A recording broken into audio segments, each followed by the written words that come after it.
Fala galera, retornamos aqui para nosso bloco de direito constitucional, ainda tratando de princípios fundamentais. Lembra que é um conjunto que começa no artigo 1º e encerra-se no artigo 4º. Agora nós iremos tratar da separação dos poderes, ou mais conhecido como tripartição dos poderes. Tranquilos? Lembra só, essa ideia ela começou lá com a ideia de Aristóteles, que os poderes eles têm que ser divisíveis para uma melhor estrutura organizacional do Estado. Depois foi aperfeiçoada lá por John Locke, né? E aí, sucessivamente, por Montesquieu, quando ele escreveu o livro Espírito das Leis. Acho que você que é todo estudioso do direito ou bacharel em direito foi obrigado a ler este livro aí na faculdade, e eu tenho certeza que isso serviu para alguma coisa aí, e hoje a gente está mencionando esse livro aqui. Olha só, é um princípio objetivo de evitar arbitrariedades e desrespeito dos direitos fundamentais. Baseia-se na premissa de que quando o poder político está concentrado nas mãos de uma só pessoa, há a tendência do abuso do poder. É uma técnica do própria limitação do poder estatal. Esse princípio, ele vem se aperfeiçoando lá da ideia norte-americana do princípio checks and balance, ou seja, freios e contrapesos. Então, o que é isso? Um poder fica no seu quadrado. Cada poderzinho, ele tá ali. Olha o texto do artigo 2º. São poderes da União, independentes e harmônicos entre si, executivo, legislativo e judiciário. Eles agem de maneira cooperada.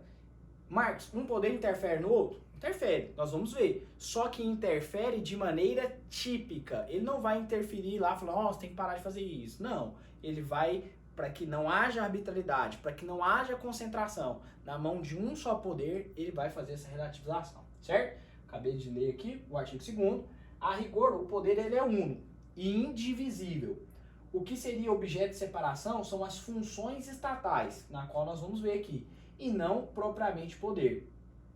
Poderes, tá?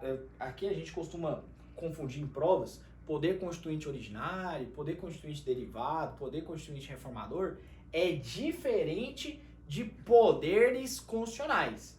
Poderes constitucionais, executivo, legislativo e judiciário. Esse aqui talvez seria a parte mais importante do nosso direito constitucional também, que eu acredito. Poderes independentes, a ausência de subordinação e hierarquia. O que é essa ausência de subordinação e hierarquia? O poder legislativo não está acima do poder executivo. O poder executivo não está acima do judiciário. Cada poder está o quê? Na mesma relação hierárquica, tá? O que vai haver é uma ausência de subordinação. Cada um é livre para se organizar na forma estabelecida pela própria Constituição. Cada poder tem sua especialização funcional. Eu coloquei aqui de forma rápida, né? Mas eu vou esclarecer aqui com vocês. Poder legislativo. O que o poder legislativo faz? O poder legislativo nós temos no âmbito da União, formado pela Casa Bicameral, ou seja, Câmara dos Deputados e Senado Federal. Nós temos 513 deputados federais, 81 senadores, e aí esse poder ele tem sua função típica de legislar. Ele é quem cria leis. Mas legislar sobre armas, somente pode legislar sobre armas Congresso Nacional, a Câmara dos Deputados e Senado Federal. Legislar sobre, por que não aumenta a quantidade de pena aí para 60 anos? Quem pode legislar sobre matéria penal e processual penal? Só o Congresso Nacional, certo? Já nos estados, nós temos a Casa Unicameral. Essa Casa Unicameral, ela é formada pela Assembleia Legislativa, representada pelos seus deputados estaduais, tá? E aí a gente vai ter lá de, no mínimo, salvo engano, 25 deputados estaduais e no máximo 70. São Paulo tem 70, Goiás tem 42 deputados estaduais. E nos municípios, por exemplo, Goiás tem 246 municípios. Cada município aí, ele vai pertencer a seus vereadores, né? E nós também temos uma casa unicameral, casa ou Câmara dos Vereadores. Tranquilos? Marcos, o poder legislativo, essa função é a sua função típica, sua função principal, mas ele tem sua função atípica? Sim. O poder legislativo, ele pode julgar. Sim, ele pode e ele deve julgar. Quando um presidente da República, olha só, o presidente da República é poder executivo. Quando o presidente da República comete um ato de improbidade administrativa, uma falta funcional, um crime funcional, quem que vai julgar esse presidente da República? Acata-se pelo juízo de admissibilidade a Câmara dos Deputados por 2/3 dos seus membros. Esse pedido de impeachment vai até o Senado e o Senado aceita ou rejeita a cassação esse poder, chefe do poder executivo. Foi o caso da Dilma, foi o caso do Collor, foi exatamente isso aí, tá? O juiz de acessibilidade aceitou pela Câmara, eu voto sim, pelo não sei o que, pela família do caralho, essas frescuras aí. E aí vai pro Senado Federal para fazer a condenação ou absolvição do presidente da República. Nos casos, nós tivemos processo de impeachment, os dois foram condenados e perda do cargo aí, tranquilos? Exemplo da Dilma, processo de impeachment. E quem que faz o julgamento? É o Senado Federal. Essa sessão ela só será presidida pelo presidente do Supremo Tribunal Federal. Mas quem faz o julgamento é o Senado Federal. Então, de forma atipicamente, o Poder Legislativo vai julgar. E de forma administrativa, ele tem uma função administrativa, função típica, administrar? Sim, ele administra.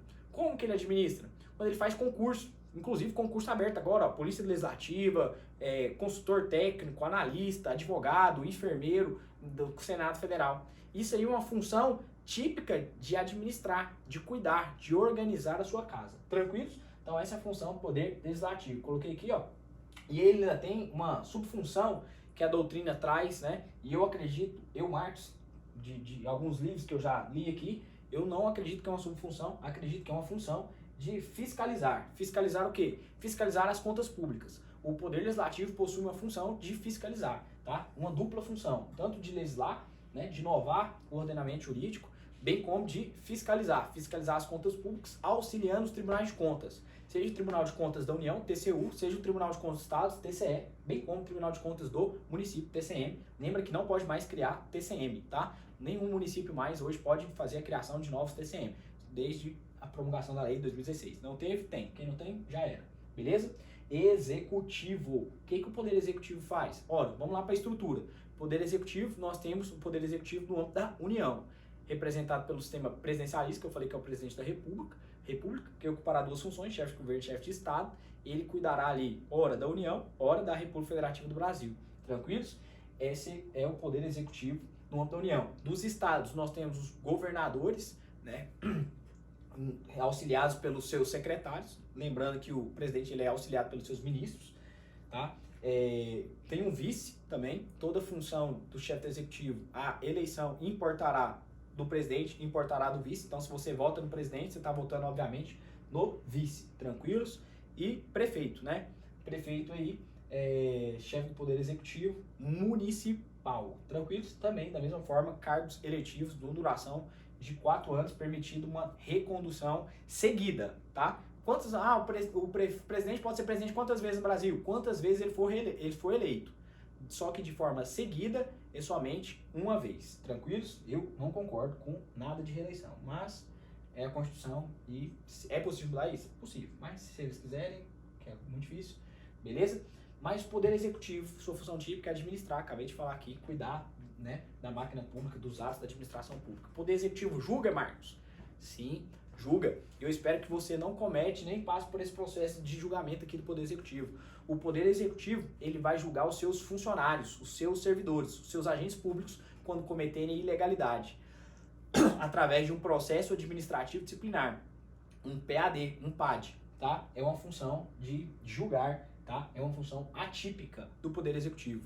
Mas o Poder Executivo, ele legisla? Ele pega a função atípica do Legislativo? Sim, ele legisla. Ele vai legislar através de medida provisória e através de decreto. Duas formas de legislar, tá? Imagina agora, o presidente Bolsonaro, ele fez um decreto, tá? Aliás, ele começou com uma medida provisória para alterar não foi o Estatuto de Desarmamento, foi a Lei 1030, 1031, 1032, 1033, 1034, 1035, permitindo aos colecionadores, atiradores e CAC, né? Colecionadores, atiradores e sei lá o outro lá. Colecionador, atirador, enfim, caçador, né? E aí ele permitiu lá que essa galerinha pudesse fazer aquisição de armas de fogo na qual o calibre da quantidade de joules lá não era até permitido. Aí ele alterou lá pela força cinética, que agora pode ser permitido, virou restrito, virou permitido, e eles poderiam comprar X armas, enfim. Isso foi através de medida provisória e que depois virou um decreto-lei do próprio presidente e que teve que passar pelo Congresso Nacional, tá? Beleza? Lembro da época dos prefeitos, dos governadores, que eles poderiam fazer decretos, né? Que é uma forma de legislar. Olha, aqui na minha cidade é todo mundo de máscara, aqui não. É uma forma de legislar. Enfim, judiciário. Judiciário, nós temos no âmbito da União representado por um órgão de cúpula, órgão máximo, chamado Supremo Tribunal Federal. Supremo Tribunal Federal instância superior, quarta instância. Nós temos 11 ministros divididos em duas turmas. E aí nós temos, além dos órgãos superiores, nós temos o STM, que é o Superior Tribunal Militar, STJ, Superior Tribunal de Justiça, TSE, Tribunal Superior Eleitoral, TST, Tribunal Superior do Trabalho, tá? Esses são os órgãos de instância máxima aí, tranquilos, do Poder Judiciário. Abaixo, nos estados, nós vamos ter quem são representados aí nos estados, né? Juízes, juiz é órgão, tá? Juiz não é um cargo, juiz é órgão. Nós temos os juízes e nós temos os tribunais de justiça dos estados, tranquilos? Marcos, e nos municípios? O município não tem poder judiciário. No município existe a ausência do poder judiciário. Mas lá em Catalão, lá em Goiás Velho, lá na Faina, tem um fórum.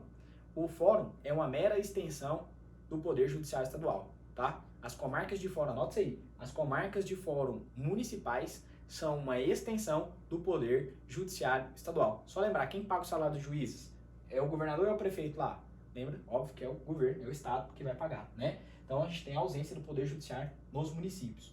E a função principal do poder judiciário é o quê? É julgar, é fazer coisa julgada material, coisa julgada definitiva, tá bom? É exercer a sua função jurisdicional. Quem exerce a função jurisdicional é somente o poder judiciário. Última rádio dos poderes aí, tranquilos? Poder judiciário, ele faz função atípica dos demais poderes? Sim, tá? Todos os poderes aqui eles exercem funções atípicas. Exemplo, o poder judiciário, ele legisla? Ele legisla entre duas seções que eu vou falar aqui para vocês. A primeira que que ele de fato possui esse papel, que é legislar sobre o seu próprio regimento interno, tá? Horário de funcionamento, salário, ele pode legislar isso, é atribuição conferida pela própria Constituição. Uma outra espécie de legislação é através de súmulas, seja essas vinculantes ou não, né? Que ele vai pegar essas decisões recorrentes dos tribunais superiores aí e aplicabilidade de fato na norma. Ou seja, tatuagem em concurso público, que mais? Uso de algemas, súmula vinculante número 11, né? Súmula vinculante número 14, presença de advogado em relação aos inquéritos policiais e sucessivamente as 55 súmulas vinculantes que demais temos e fora as outras milhões de súmulas que não são vinculantes aí, tranquilos? E, por fim, ele vem fazendo o que nós chamamos de ativismo judicial. Alguns concordam, outros não. O judiciário, ele não é eleito pelo povo, mas pela inércia ou pela incapacidade do poder legislativo, ele olha para uma lei, ele olha para um fato, ele olha para um fato e vê se esse fato está de acordo com a norma jurídica. Exemplo, homofobia no país. Não tem norma que trata sobre homofobia no país. Ele olha para a situação fática que está acontecendo e fala assim, peraí, não tem norma? Não foi aplicado mandado de junção? Não tem ninguém tratando sobre isso? Então, pela ineficácia do poder legislativo, ele faz o ativismo judicial. Ele vem legislando. Foi o que aconteceu lá pela Lei 7716, né? 7.716 de 89, que é a Lei de Preconceito Racial. Ele incluiu a homofobia lá nessa paradinha lá da Lei de Racismo. Tranquilo? E administra, da mesma forma que ele pode, poder judiciário, ele pode fazer aquisições de bens, de imóveis, de computadores, concurso para juízes, concurso para técnicos, concurso para analista, concurso para barbeiro lá do STF, concurso para o que você imaginar. Isso é uma função administrativa. Então lembra que todos os poderes, eles têm suas funções típicas e atipicamente eles ocupam funções de cada um dos poderes. E que a exceção fica por conta do poder judiciário, que nós não temos a presença nos municípios. Tranquilos? Belezinha, turma? Falamos aqui da tripartição dos poderes e lembra que esses poderes agem de maneira cooperada, tá? E não há hierarquia entre nenhum desses poderes. Vamos avançar. Continuando aqui, os poderes harmônicos, colaboração, cooperação entre eles, de modo que há um controle recíproco entre os poderes, teoria de freio e contrapeso, checks and balance, cada poder exerce uma função típica de outro poder, o poder legislativo exerce função típica do administrativo, é o que nós falamos ali, o poder judiciário exerce função, é o que nós tratamos em relação ao slide anterior. Tranquilos? Artigo 3º vai tratar de objetivo. Você tem um objetivo, você está aqui assistindo essa aula porque você tem um objetivo de alcançar, seja um cargo público, de alcançar conhecimento, e a República Federativa, o Brasil, não é diferente. Ele tem um objetivo a ser seguido, uma meta a ser traçada. E todas as vezes que vocês estiverem estudando sobre objetivos, eu quero que vocês tenham em mente duas coisas. Primeira coisa, objetivos são políticas públicas. Objetivos além de políticas públicas, todos os objetivos irão começar com verbos. Todos os objetivos começarão com verbos. Na sua prova eles vão trocar. Diferentemente dos fundamentos, objetivos são normas programáticas. Lembra lá de normas programáticas, o SUS, que eu falei para vocês, que estabelecem diretrizes a serem seguidas pelo país. A literalidade da Constituição nos revela que os objetivos apresentam como verbos, sempre no infinitivo, né? Construir, garantir, né? Erradicar e promover. Cuidado, como pegadinha de concurso, as provas costumam transformar tais verbos em substantivos para enganar o candidato. Ou seja, pega lá os fundamentos e falam que é objetivo.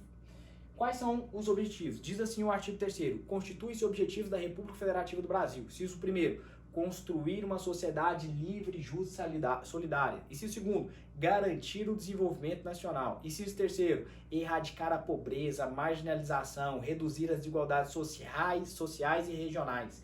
Inciso 4º, promover o bem de todos, sem preconceitos de raça, cor, idade, sexo ou quaisquer outras formas de discriminação, certo? Então nós temos 4 formas de objetivos. Percebam que os objetivos começarão com verbos. Óbvio, verbo no infinitivo, né? Construir, garantir, erradicar e promover. Marcos, mas só de saber os verbos aqui eu vou acertar? Não, porque eu já fiz questões e provas, coloca assim, ó. Construir uma sociedade livre, justa e garantedora. Tá errado. Garantir, isso aqui é fático de banca CESP, ó. Garantir o desenvolvimento, em vez de eles colocarem nacional, o texto da Constituição, eles colocam regional. Isso erra a questão. Por quê? Porque eles querem, obviamente, de acordo que está com o texto constitucional e não da sua imaginação aí, do seu ânimo viajante. Beleza? Fiquem ligados quanto a esse aqui. Marcos, eu preciso ficar explicando o que é isso aqui? Não, cara. Erradicar a pobreza e marginalização. Como que erradica a pobreza? Políticas públicas, Bolsa Família, marginalização, políticas de inteligência, Força Nacional, enfim.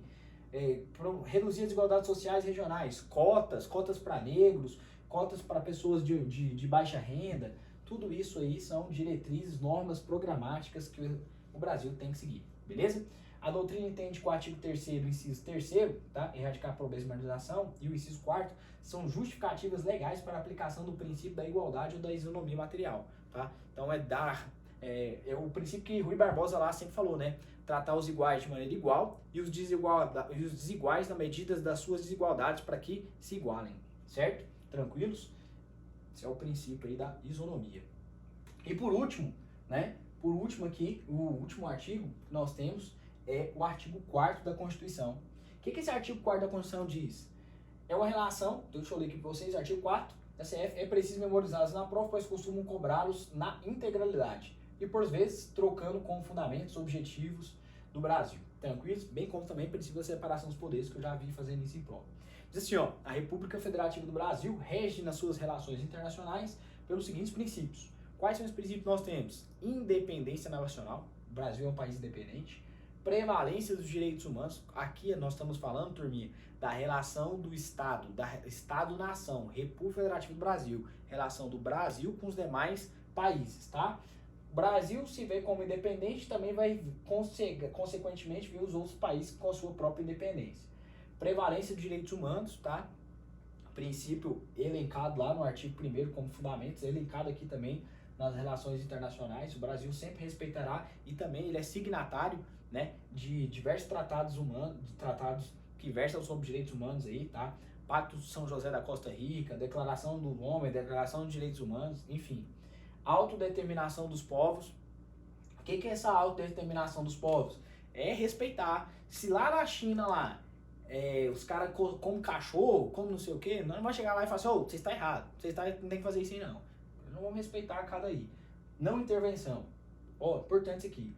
O Brasil, ele vai intervir, a priori ele não intervém. Ele só vai intervir em causas humanas, tá? Venezuela, o Brasil mandou diversos medicamentos para lá, né? Causas humanas.